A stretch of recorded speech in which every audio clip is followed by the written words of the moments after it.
like to welcome you to this session. My name is Xavier De Victor. I'm at the World Bank, and I work on forced displacement programs, among other things. This session is about forced displacement. It's about learning from the past to inform our future programs for all actors, governments, civil society, humanitarian, development actors. But more fundamentally, it's about people. It's about people who live in situations of great distress, and it is about finding effective ways to support them. And so as we start, and before we start, let me maybe ask each and every one of us to think about an actual person, an actual refugee that we've met, that we've talked to, and to keep this person in mind as we go through the session, so that our interventions can be as concrete and as practical and as pragmatic as possible. Let me start with a few words of background. As we all know, there are today about 110 million people who've been forcibly displaced across borders due to conflict, across borders or inside their country, due to conflict, violence, or persecution. About 40 million of them are refugees, about 70 million of them are IDPs. This is a dramatic increase over the last few years. Just 10 years ago, there were less than half of that amount, of that number. And over the last 4 years only, the number has grown by 40 million. So in other words, we're facing an unprecedented crisis. At the same time, donor support to refugee situations and to IDP situations has remained stable. It's fairly generous at about $23 billion a year since 2019, since OECD started to first collect and report data, but it is by and large stable, which obviously raises a critical question: increasing numbers of refugees, stable financing.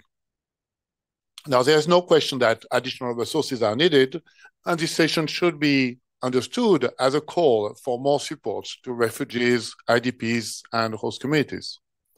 But we must also face the risk that additional resources may not materialize on a scale or at a pace that match the extent of the crisis. And that raises a critical question, the one we will want to discuss today. How can we best use our resources? How can we best use resources that are currently available? We is a broad we. We means government, civil society, private sector, donors, development actors, humanitarian actors. Are our efforts, our current efforts, optimal? Could we get, or how can we get the best possible outcomes for refugees, IDPs, and host communities in an environment of constrained resources? How can we get more bang for the buck, as we say here, a bit colloquially? So the idea today is to hear from speakers that you see here on the panel, but also and mainly to hear from you in the audience. So this is an interactive session. We will first ask each of the panelists in turn to propose 2 or 3 concrete ideas about how we could actually get more outcomes, more impacts in a context of constrained resources.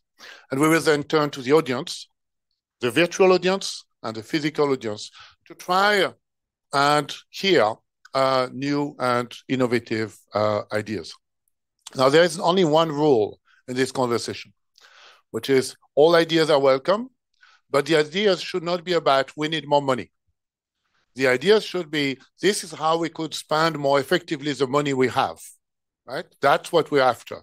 The efficiency of what we do, the effectiveness of what we do, and try to maximize the impact of the resources we have for that person that you have in mind, that specific, very concrete refugee person that you were thinking about as I started my introduction.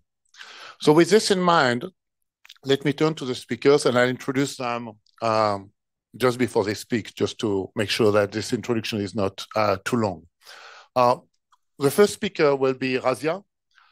Razia Sultana is a forcibly displaced person herself. She fled Myanmar and is currently living in Bangladesh, where she is a founder of the Rights for Women Welfare Society. This is an NGO that started in 2018 by providing psychological support for Rohingya women and it is also running a woman empowerment and leadership program. Razia is not only an activist and refugee leader, she's also a researcher, an author, and an educator, specialized in issues of trauma, mass rape, and human trafficking. She also spoke in 2018 before the UN Security Council during the open debate on sexual violence in conflict, and her work has been recognized through a series of awards, including the 2019 US Woman of Courage Award, the 2019 American Woman for International Understanding Award, and the US Department of State's 2019 International Leader Visiting Program. We've been talking at the GRF, at the Global Refugee Forum and elsewhere about the importance of meaningful refugee participation.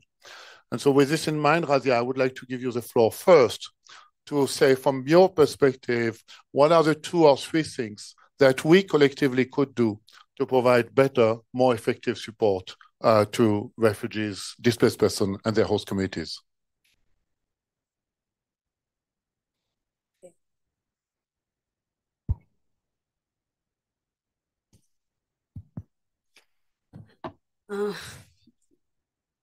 Good afternoon or evening. It's a good afternoon. And I am here. I'm Razia Sultana. I'm representing Global Refugee-led Network and New Women Connector, and also founder of RW Welfare Society. I'm working in Cox's Bazar for the women. The first thing, the question posed in this panel is a very critical one globally, but also in the context of the situation in Bangladesh where I live, and where we expect people to continue to flee a highly volatile situation in Myanmar in the coming months. Given the constraints of limited funds and escalating crises, the pressing concern revolves around the enhancing the international community effectively and responsiveness in delivering. Sorry about my accents. Firstly, humanitarian and development actor must prioritize the engagement and inclusion of refugee at all levels. We as a refugee deserve dignity, respect, and opportunities for meaningful participation globally and in the communities where we seek refuge. Meaningful participation means going beyond consultation. It involves activity involving including us in decision-making process and recognizing our importance as active contribute of our own well-being. Involving refugee from the outset is critical because its result is better outcome. Investment are more likely to reflect in the direct needs to the communities that are being served, be owned by community member and sustained over time. As a leader for a refugee-led organization, I know firsthand the impact of meaningful engagement. That's why I urge actors to engage with the refugee-led and women-led organization, especially as you are thinking through your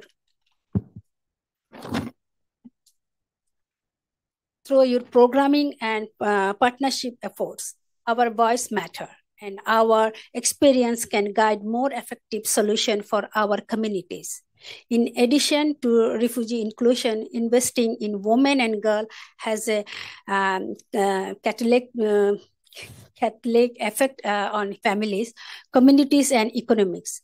Rohingya women have long been marginalized, living in a situation of depression, often without education and in high vulnerable situation where they are trafficked or engaged in survival sex. In host communities, the situation of women and girls is also very difficult due into GBV and lack of livelihoods. Investing in education, skill, livelihoods, and leadership opportunities for women goes beyond just the direct opportunities for those women, but also provides dividends to their children and families so that they are not trapped in a cycle where codependence.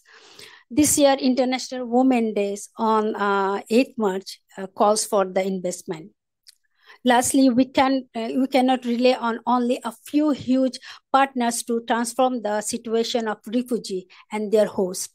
Longer-term sustainability require ownership at the local level, including by institution and local civil society that must be empowered to lead and deliver on their own development needs. Locally based on organization and institution are typically the first responder to a crisis and witness which solutions are best suited for the context. In the area of social cohesion, for example, grassroots approaches allow the response that are tailored to the specific need and dynamic of the community.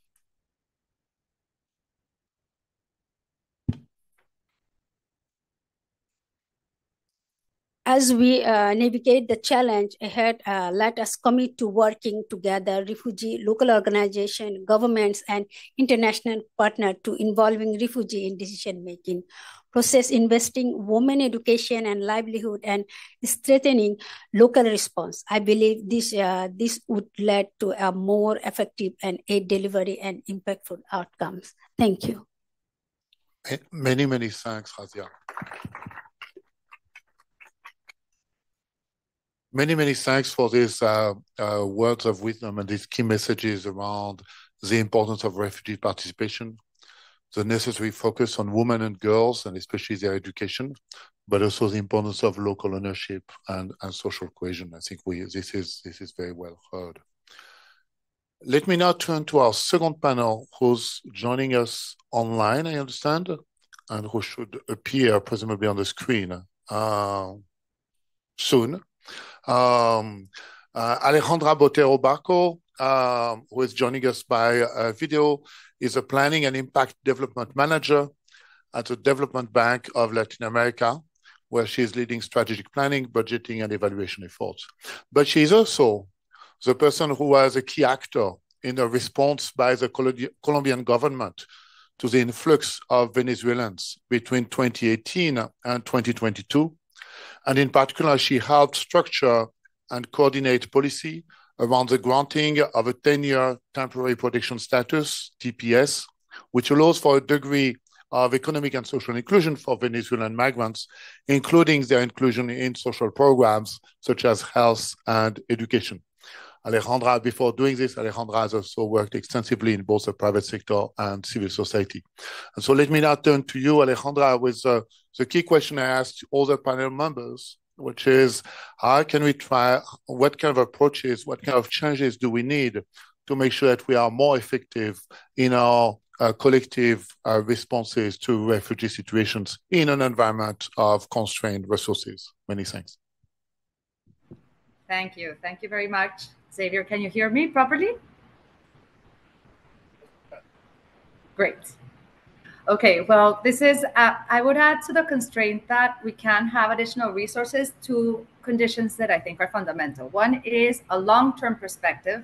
In many cases, we are thinking in terms of humanitarian, in terms of emergency, and in many of these cases, these end up being long-term problems. So planning is key. And the second one is to have as much of a social, economic incorporation as possible. So to be as flexible and as open as possible for the quick incorporation of refugees and migrants, in our case, Venezuelan migrants, into society. Three things that I would put on the table. The first one is data. Data is essential in the sense that the more that we invest in systems where we can understand who these people are, as you're saying, who we can have a face to a name, a characteristic to their name, why are they coming, what do they want to do, what skills do they have, do they come with a family, do they want to move on? That's key to be able to have a thorough and a much more tailored policy. And in the long term, that also ends up being very budget efficient. For example, in the case of Colombia, 60% of the cost of having unregistered migrants came because of the health costs, because they would go to the emergency rooms. And when they go to the emergency rooms versus being as part of the health system, the emergency room is twice the cost than being part of the health system. So the faster you can regularize the migrants and you can get them into the health system, education system, and obviously in terms of economic inclusion, the better it is for obviously for the migrant or the refugee population, but for the country itself. And it doesn't cost a lot of money, and it's fundamental to have a really good policy. The second one is interinstitutional governance. As I was saying, you can have a policy that can focus more on economic inclusion or more on social inclusion or more on emergency areas, but really what you want is for them to have an integral policy. Sorry for the redundancy, but that when they come and they get for example, in our case, the TPS documents, the kids can go to school, they can open a bank account, they can get a loan. And in that sense, it's fundamental for all the institutions in the government to work together. In our case, we were starting from scratch, and what we did is to have an office from the presidency. And that actually proved well for our government. But when the following government came, it was very transient because it didn't have a permanent statute, and that ended up slowing down the process of inclusion. So I would say the better you can sort of incorporate it in a long-term interinstitutional context, the better. And finally, I think that it's key to invest, and it doesn't cost a lot of money, and you have usually the private sector, civil society, and multilateral organizations involved, is in trying to close the gaps between supply and demand in terms of the labor force. So investing in programs where you can actually understand the competencies and register the competencies that this population has, where you can actually register what degrees they have and what skills they have. Quick reskilling programs, for example, if they want to work in construction or have the skills for construction, then understanding what the specific rules, metrics, etc. of that specific country are, in terms of understanding what this population has to offer and where they can work and best match their skills and abilities. And in the other hand, in the case of Colombia, it was very interesting. We have like public labor markets in the different cities, but we didn't know whether in Bogota what skills were needed versus in Cartagena versus in the frontier. And being able to digitalize and to have a whole sort of national market to understand where the labor force was needed was also sort of a key input, or I think is fundamental to be able to match the supply and demand. So those three things: data, interinstitutional articulation, and then matching supply and demand, I think would be three things that don't cost a lot of money and really help to have a more effective policy of inclusion. Thank you. Many, many thanks, Alejandra. Thank you. And we also heard your first message, which was most of the situations last. And so while we're trying to use emergency responses or emergency mechanism to respond, we may actually not be as effective as we should. So if I can just add one thing which partly resonated with me, which is that this inclusion is not only the right thing to do, it's actually also the cheapest thing to do for the hosting country, which I think is an important message. Let me now turn to Elizabeth. Elizabeth Campbell is a Deputy Assistant Secretary in the Bureau of Population, Refugees and Migration at the U.S. Department of State, where she's responsible in particular for humanitarian assistance in Africa and multilateral coordination and external affairs. Elizabeth has a rich history and an extensive background on refugee issues, having worked across the US government, UN agencies, including UNHCR, and civil society organizations, and having authored academic articles and book chapters. So, Elizabeth. Thank you. Thank you so much. So just to say, I completely agree with my colleagues who've gone before me in their suggestions. I think they're completely spot on and subscribe to that. But the very first thing I would say, and it's important, is that the question is, are we doing the right things inside the U.S. government? I would have to honestly say, sort of. And the reason I say that is not because we don't have the intent or the understanding that we need to move in this direction, but we have a lot more work to do internally to try to align our budgeting, our planning cycles, the different parts of the US government that work in a particular country to try to have a more coherent and cohesive outcome. And I think that if we if we don't do a better job of modeling that ourselves internally, it's going to be difficult to ask other parts of the system in which we are engaged financially, diplomatically, and otherwise to also do that. So that's the first thing, and I think a place where we spend a lot of time focusing. Second, I completely agree. We have to, in our humanitarian work, think of every emergency in terms of protracted. I can't really think of a single recent example. The only one that comes to mind is Lebanon in 2006, where there's a refugee crisis, and within a matter of months or maybe a year or two, refugees go back home. So we know they're protracted. And so in knowing that, that means we have to think completely differently from the onset. And the moment that an emergency is somewhat stabilized, we have to really pause. And here I'm going to use Robert Piper's excellent concept in the programmatic cycle of all of the things that we've worked really hard to build up over the past, I don't know, maybe 20 years since the last iteration of humanitarian reform in terms of reliability, predictability on the sectors. We have to introduce, his term, a circuit breaker. Are we doing the right things on year 3, on year 4, on year 5? And there has to be a way that collectively, as whether we're a donor, a UN actor, a civil society actor, a local NGO, a refugee or a migrant, to have a analysis and a thought and a collective way to say, does this still make sense? It made sense in 2000. Does it make sense in 2002? And that is not built into our systems. And so what we tend to do as a donor, we fund what we funded last year. You know, the appeals that we get from our various partners, it's basically last year, but with a couple of additions. And so we have these sort of pathologies around the way that we work, and we have to have a better way of being able to be nimble and to change and to agree based on data that we can do things and we should do things differently.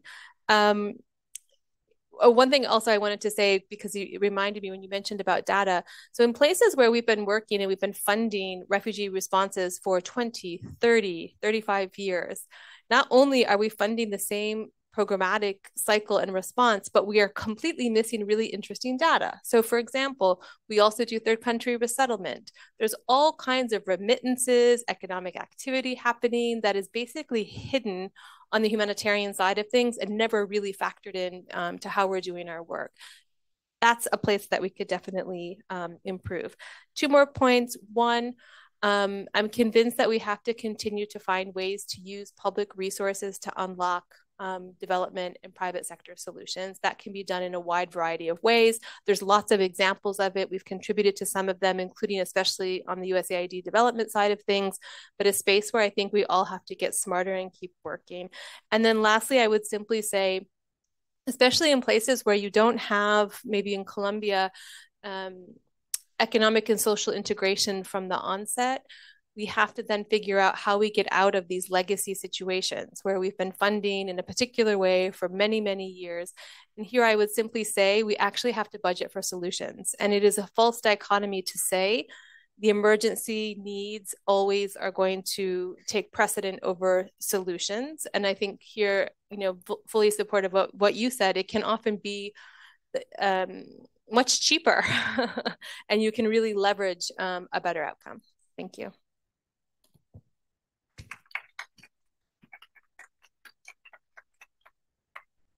Many thanks, Elizabeth. Let me finally turn to Mamadou. Mamadou Dianbalde is UNHCR's Regional Director for East and Horn of Africa and Great Lakes, so quite a number of countries. UNHCR is, of course, the UN Refugee Agency. And Mamadou has worked there for over 20 years with field positions in Africa, Asia, but also in Geneva. I'm not sure it qualifies as field, but still. He has also researched and taught international human rights law, and it's always a pleasure to work with as a leader in thinking about innovative approaches to support forcibly displaced persons and their hosts. So, Mamadou. Thank you. Thank you, Xavier. And let me just say I was very busy writing ideas, starting with you, Brazia. It's perhaps just few thoughts. Are we doing the right things? And I would say, yes, we are doing the right things. Are we doing enough? No. we should do more.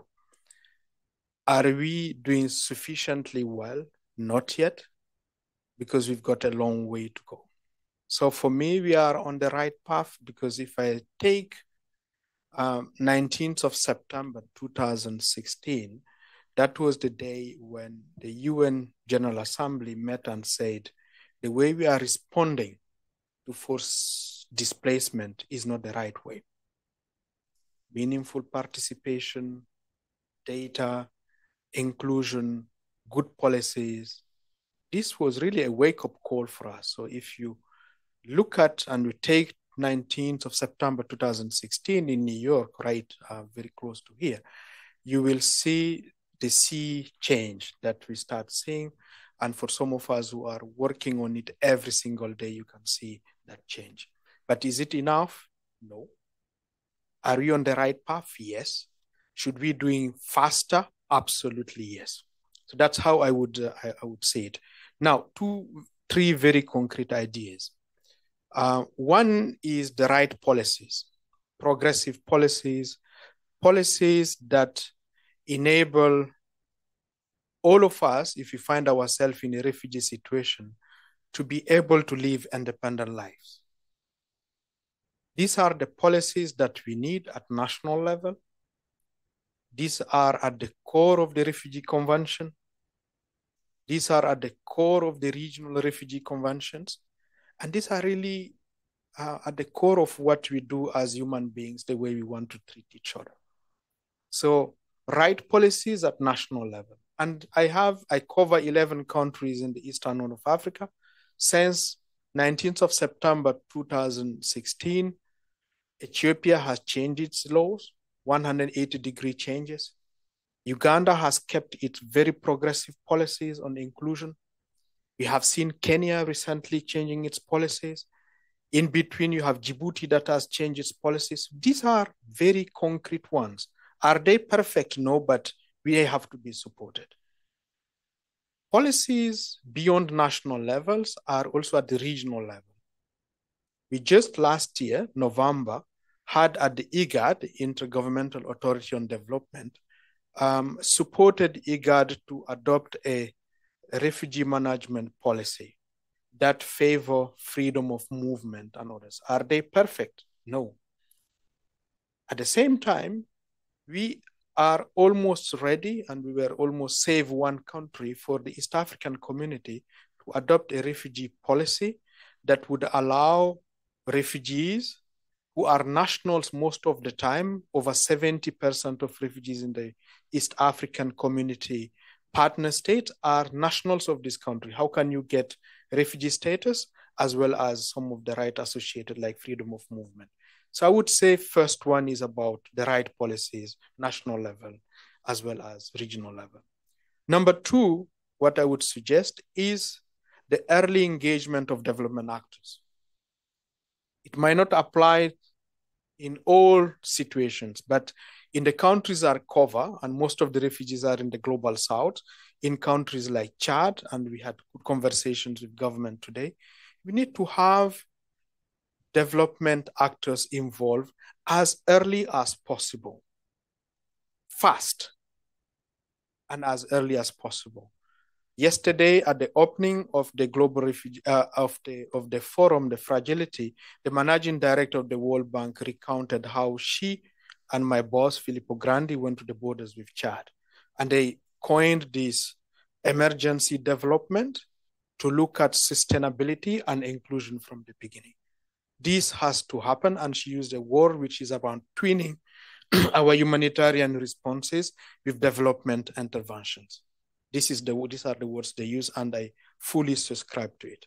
And number three, because I am limited in timing, it's really about investing into self-reliance. It goes back to the spirit, the objective of the 1951 Refugee Convention, which is as relevant as ever. About people living independent lives, we all need to invest into helping.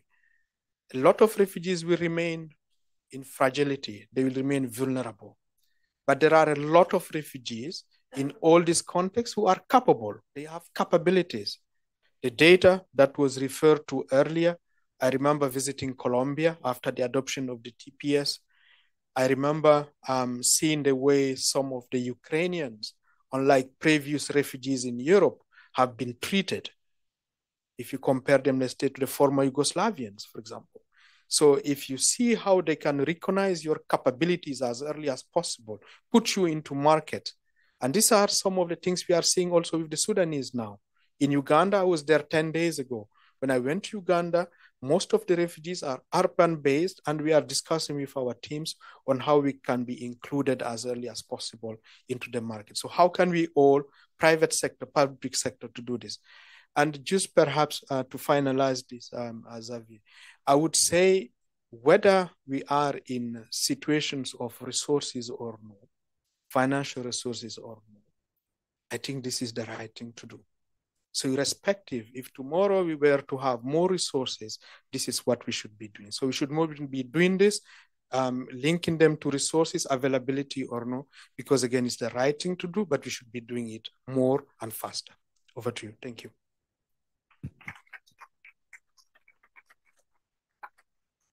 Many, many thanks, Mamadou. I'd introduce this session promising that this would be interactive. So I think now is the time to turn the mic to the room, the virtual room. We have a colleague here who can take questions. So if you're online, please feel free to post your questions. We'd be delighted to make sure they are heard and addressed, but also to post your ideas. And similarly, I think we would like also to turn to the room now to ask about more ideas on how we could do things better. Now, as you remember, as you saw, our panelists have been very efficient in doing two things. One is to focus on what we could do better, and not only about we need more money. And two is about being very concrete, being very practical, very substantive, but also very focused. And so let me now invite all those of you who would like to share the ideas to do so in the next few minutes. And I'll look at you, Ben, at the same time. If there's anything coming from online, please, wave and we'll give you the floor. I think we have several questions here.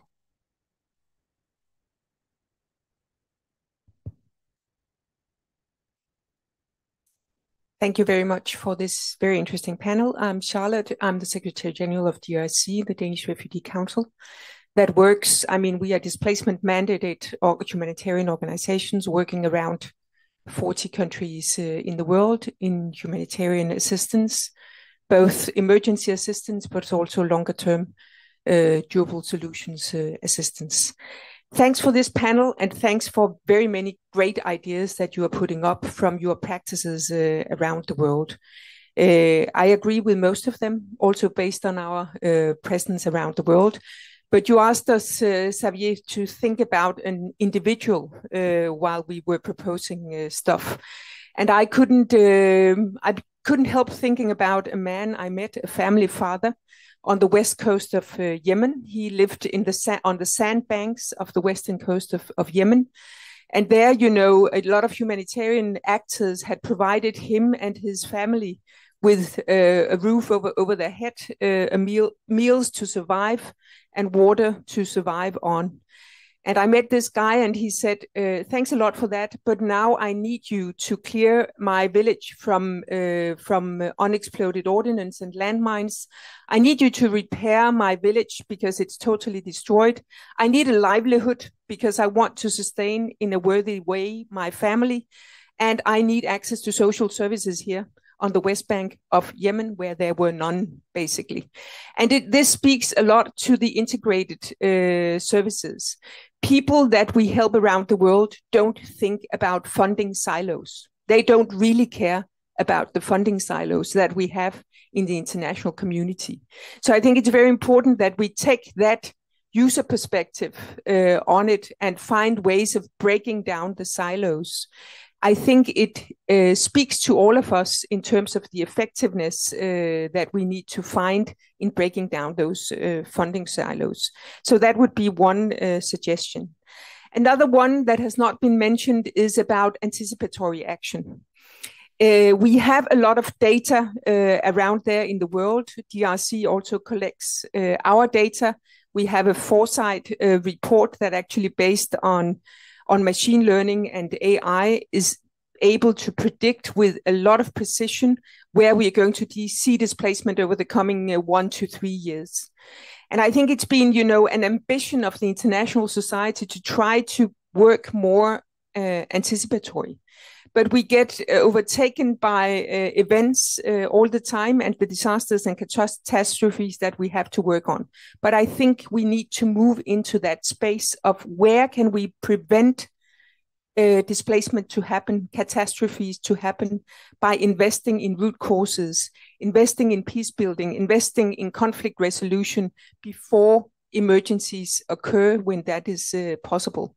That is very much more cost efficient than investing in humanitarian disasters. And I think, the UN Secretary General has been calling out on this for a number of years, but I simply think we have to make that move also in view of not enough available resources for all the catastrophes that we are seeing around the world. The third one, and then I'm going to shut up, is that we also need, and donors need to be able and capable of continued work in what you call and what we call politically estranged contexts. There are more and more of them around the world.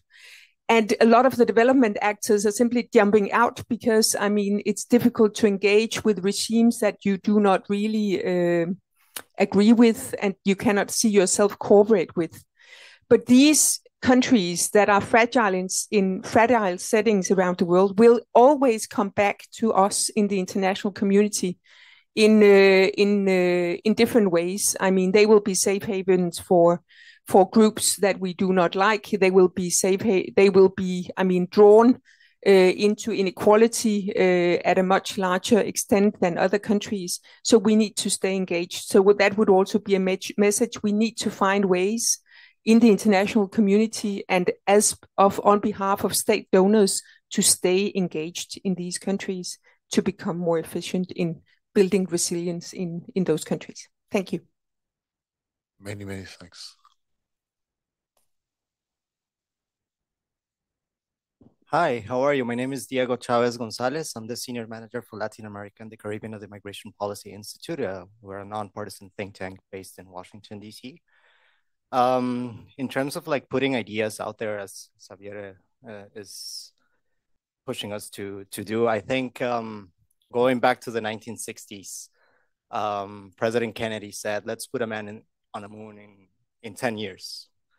And suddenly academia, think tanks, private sector started working towards that particular very mission-oriented purpose of putting a man on the moon within 10 years. Soon, the food for the space was created, the suits for the space were created, the navigation systems, the bathrooms for the moon, wherever we're going to the space were created.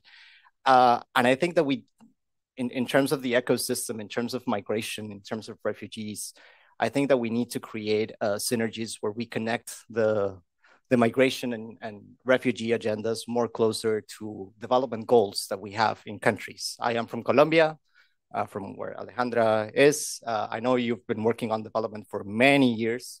And I think that we have a certain set of goals, for instance, in a country like Colombia, like achieving long-term peace, transitioning to greener energies. Alejandra actually created a very interesting document before she left government about where does Colombia go within the next 50 years.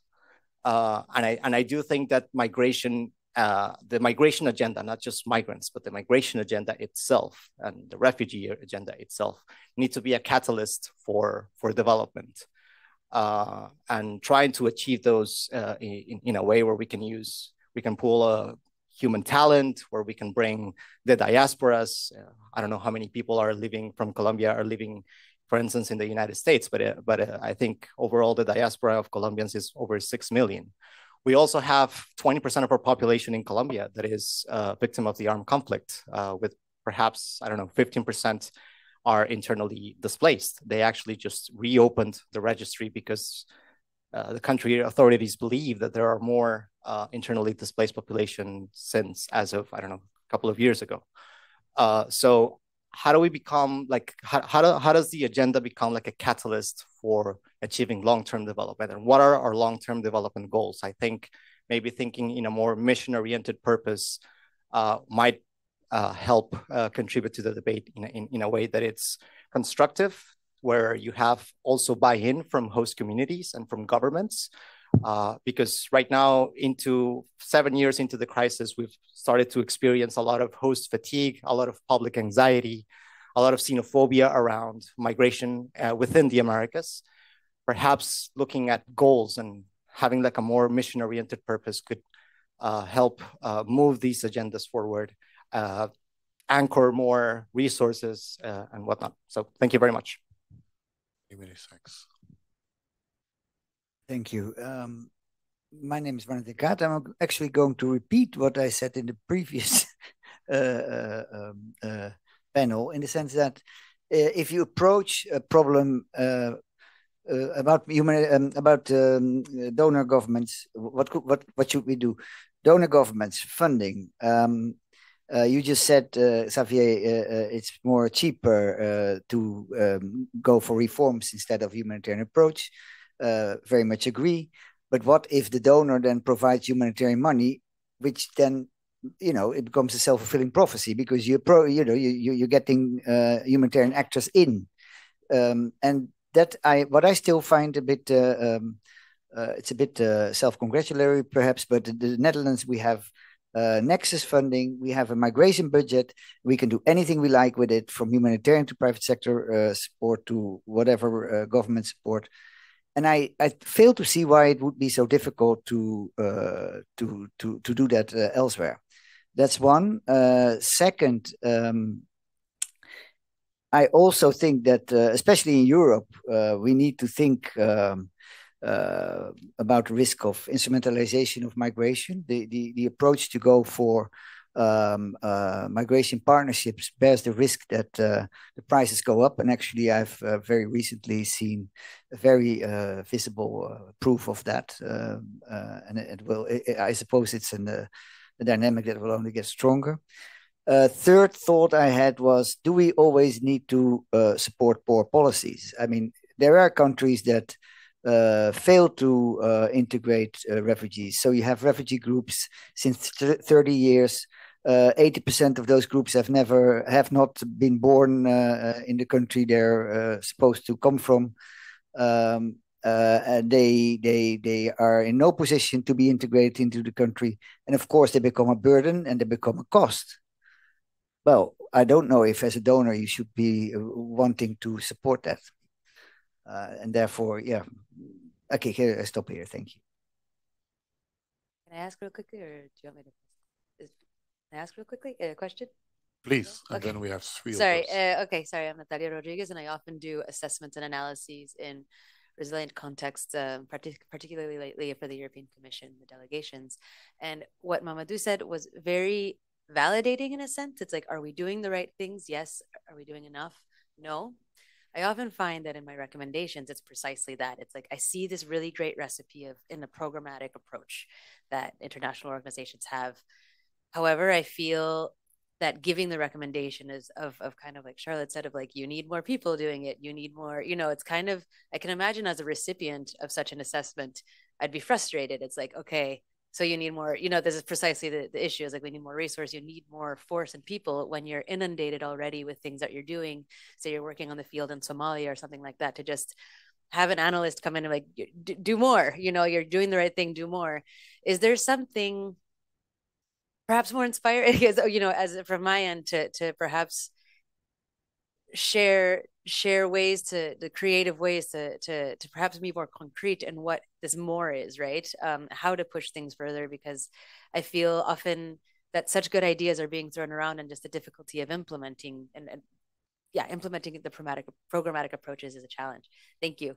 Many thanks. There were two questions there were two questions behind, maybe, and then Maimuna.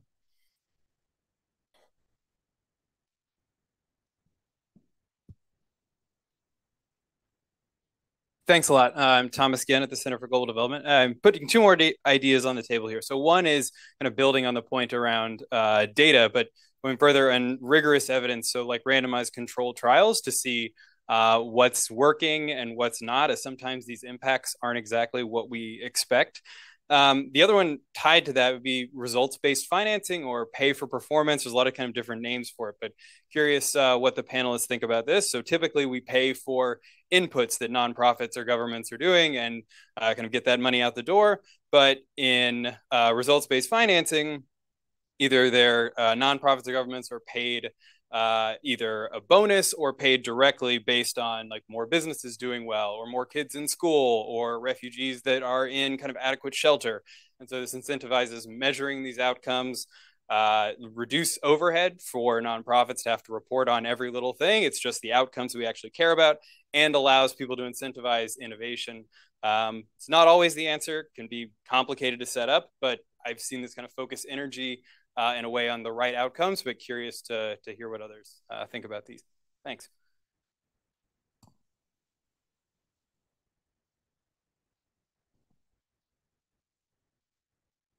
Thanks. I'm Melissa Johns with UNHCR. I'll build on Thomas's point, which I think is helpful looking at the financing, and encourage inclusion of refugees, asylum seekers, migrants, and other non-nationals into normal development programs.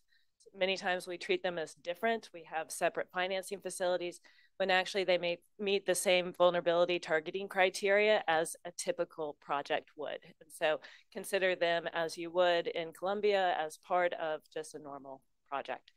Another one, because it needs to be said and hasn't, that it's a lot cheaper to encourage integration rather than confinement. So camps, detention facilities are expensive. I think it has been referred to, but it needs to be amplified and repeated.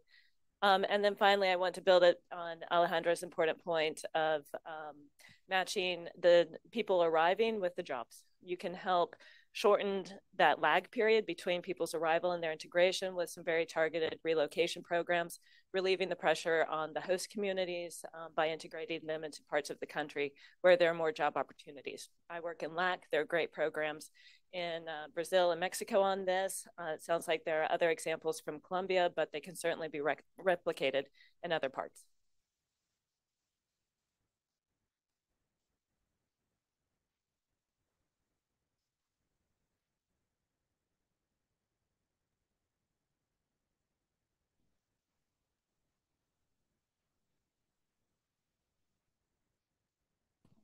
It's very, very interesting.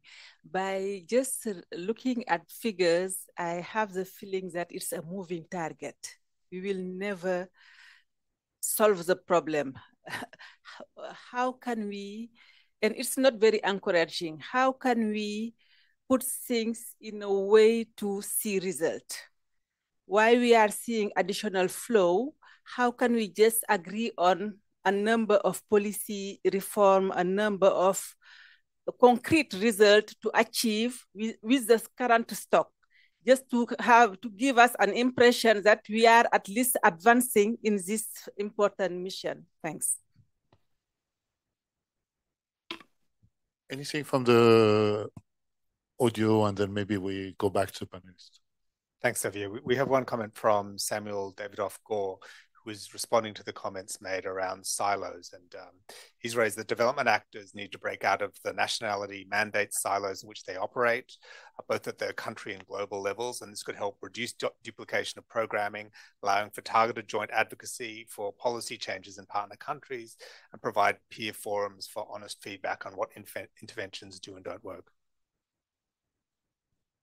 Many thanks. So let me maybe turn back to the panelists to not necessarily to respond to anything. I don't think we'll have time for that, but maybe just in 1 or 2 minutes to draw our attention on those ideas that you thought were actually interesting, food for thought, things you'll take away as you leave the podium. And maybe I'll go in the same order as before, start with Razia, and Alejandra, Elizabeth, finish with Mamadou, and then maybe I'll say a few words. Thank you. Thank you so much. I'm here because I'm a partner with the Global Refugee-led Network and Women Connector, not as a Bangladesh organization from field level. So that means there is a very big, huge gap about the connection. We never touch whatever we say, at the level, the donor, even we don't know who are donors. I'm surviving in the Cox's Bazar anyway from the 2017. And I, after influx, I research about the rape victims. When I need psychosocial support, I didn't get anywhere. And I knocked every door because as an advocate, everyone know me. And because I gave the submission in the Security Council, they know me as an advocate, not a women organization. So I didn't get any help because there is so many policies, so many conditions, what maybe sometimes I cannot fulfill. So for my own, I run psychosocial, and this is a sustainable program, what I'm doing. And I see the change. And I dare to challenge in the camp, each and every NGO, whatever NGO, what I did, what I'm doing, none can do. Because we are from field level, we know what our people need, what our community expect. And this is also a point about the trust building. Because most of the organization, they are only focused on the implementing, even the duration. But we field level, not only women-led organization, the ground level organization, they are very much concentrated about what we want. Because we know how can we change. And sometimes maybe we don't have the solution, but the community give us solution. But we are not getting any attention from whatever led NGOs, whatever local led NGOs, forget about the INGOs. So think we need to be connect in the one line. So this is also an opportunity, also a chance to utilize the fund, because fund is there, but not perfectly go. We didn't, very less. Yes, I cannot ignore, because sometimes we get the fund maybe through the other organization, but what we need, we are not getting. Thank you. Many thanks. Alejandra? Great, thank you. And thank you for the audience for such excellent comments and questions. I would just say two quick things, Xavier, as to being very pragmatic. The first one, which we saw resonated through most of the comments, was that the long-term integration approach. I mean, I cannot emphasize that enough. I think it's fundamental to build the policies, to build everything, thinking the faster that these people, families, communities can incorporate themselves into society, the better everyone else, everybody is, as you were saying. I think the statistics in Colombia were, at the beginning, of course, the cost of integration are very important. In our case, they were between 0.02 percentage points and 0.5 percentage points of GDP for the first few years. But then you get, after the fourth and fifth year, you get an increase in the GDP of 0.15 yearly with a successful socioeconomic integration. So I think that's really important, even if you're thinking from a humanitarian level, and you have to provide that first humanitarian approach, depending on the conditions on which these the communities arrive, then, I think you have to think long term. And then the second one, which I think it was Thomas from the International Center of Development, I think results-based financing and other types of innovative solutions are really important. For example, in the case of Colombia, we did RBF, results-based financing programs, for employment. And for migrant populations as well. So the faster that you could, it was a pay for results of all these organizations that work with employment, with reskilling, etc., that if they could employ, then they would get financing. And I think it's successful in that case. And also in the education programs, for example, to reduce desertion when they don't go back to school, which in these, a lot in the migrant communities, it's usually higher because they move around, or, so keeping the kids in school is complicated. When you have results-based financing programs for education, that works as well. So I would suggest to think pragmatically and proactive in terms of other financing approaches that can help with this socioeconomic inclusion. Thank you. Many thanks, Alejandra. Elizabeth. Yes, I'll just start where you left off, Alejandra. I actually very much agree in the results-based financing approach. I think it's a very interesting, and we've seen some examples of it working and paying for outcomes. But I will also note that this is a very revolutionary idea within the humanitarian community. The idea that you would actually put humanitarian resources toward outcomes versus immediate needs or status. So again, I think it's where the development community has an extremely important role to play and needs to be involved in these humanitarian situations from day one. But when we think about jobs, as you mentioned, or other places, that kind of approach, it is not in the humanitarian DNA, but I think it's a promising one. Honestly, I'm jealous of my Dutch colleague and his Nexus funding. And I could go on and on about why, when you said, you just don't see why it can't just be done. I could go on and on why it can't be done in our context as easily.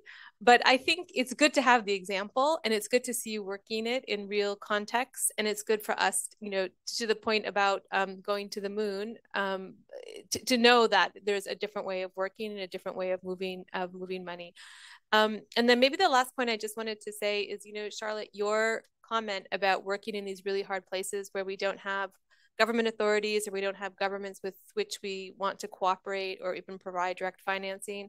I mean, this is going to be our biggest challenge in the next several decades, and how we as a broad community engage and respond. And the signs are really worrying, and so then what happens, right? What happens is migration. Many thanks, Mamadou. Thank you. Again, excellent ideas, suggestions.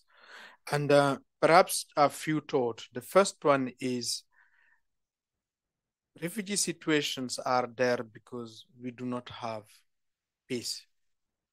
And it's really the consequences of persecution, conflict, violations of rights that lead to that. So I think as we look at how we can be a bit more efficient and to reduce the time people spend in refugee situations, we also need, I think, to look at these root causes. And I think it is very important. Countries receive refugees. They usually show generosity, and very often before a government comes, it's the host populations who are the first responders. And I don't think that we sufficiently, despite all attempts that we have made, we are recognizing these efforts that are made by host populations. And I think a good tool is the window for host and refugees. It has really made a difference, and it is part of that effort that we have seen revolutionizing in a way where we are looking at this development issue. So I think it's very important to recognize it, and it's very important to make it as efficient and to leverage it as much as possible. Two more thoughts. Can we do this faster and better and more? It is possible, and we are seeing it. At the Global Refugee Forum, and it was the only second one, we saw countries, partners pledging to transform camps into cities. We saw partners, civil sector, governments that you could have never thought of 3-4 years ago, pledging to transform, protracted refugee camps into municipalities. How we can support them into making that work and into showing that these examples exist. They say the same way Prospect exists, for example, for many more countries that is led by the Netherlands. I think the good example showed. Colombia has shown how you can work on this. We have seen how countries in the Eastern Horn of Africa today are treating refugees, no encampment policies for new ones, but we have to deal with the legacies of the past. Dealing with the legacies of the past take time, energy, creativity, and determination. And I think it's all of us who can make it work. But I would say excellent ideas, good suggestions, and we need to all combine our effort into making them realities. Thank you. So let me maybe close with a few final thoughts building on Mamadou's introduction and conclusion. First, to acknowledge that indeed the glass is half full. indeed, there's been quite a lot of very positive development over the past years. I think our challenge is to build on this. And as you just said, Mamadou, essentially the responsibility is ours, essentially the responsibility is that of the people in this room and the organization that we collectively represent, in addition to those who are not in this room or who are in the virtual room among hosting governments and so on. I think a lot of things that we said resonates well with an organization like mine. The need to take a medium-term approach to recognize that most of these situations do get protracted, and that responding through emergency program is akin to treating diabetes in the emergency room. It's very expensive. It's not terribly effective, not to say that it's also not very dignifying. The importance of working on policies, and the point that you raised, Elizabeth, about the circuit breaker, or that Robert introduced about the circuit breaker, and the need to take a step back from time to time. The importance of inclusion, and the fact, as Melissa and Alejandra mentioned, that it's just one thing, it's not only the right thing to do, it's also the cheapest thing to do. Let's be practical about this. It was fascinating for an organization such as mine to hear about the struggles that donors face in terms of aligning their different budget lines and organizational parts. And presumably that's also something that at some point will have to be dealt with. I think you took the example of the moon. I recognize that these days there are plenty more countries and even private entities that send vessels to the moon, so presumably it's a bit more reachable than it was at the time of John Kennedy. The point about preparedness, prevention, trying to deal with these things not only as crisis, but as, frankly, chronic events or events that can be forecasted is, from where I sit, very, very important. I think there were a number of more operational recommendations on speed, on the need for evidence, on the need to clarify what we call results, but also then possibly to allow for results-based financing, on the inclusion of refugees in national program. But what I'd like to close with is this point that was emphasized again and again at the Global Refugee Forum, which is meaningful refugee participation. I used to work in a country where the government said, in international discussions, you can either be at the table or on the menu. And for far too long, refugees have been on the menu. So I think it is high time that they are actually brought to the table to be not only people we talk about, but actually people we talk to, and even more important, people we listen to. So thank you very much. With this, I understand there's a reception, so some form of free food and free drinks, presumably somewhere closer to the natural light. So just go up, follow the flow, and you'll probably be there. Thank you so much. Oh, nothing is free.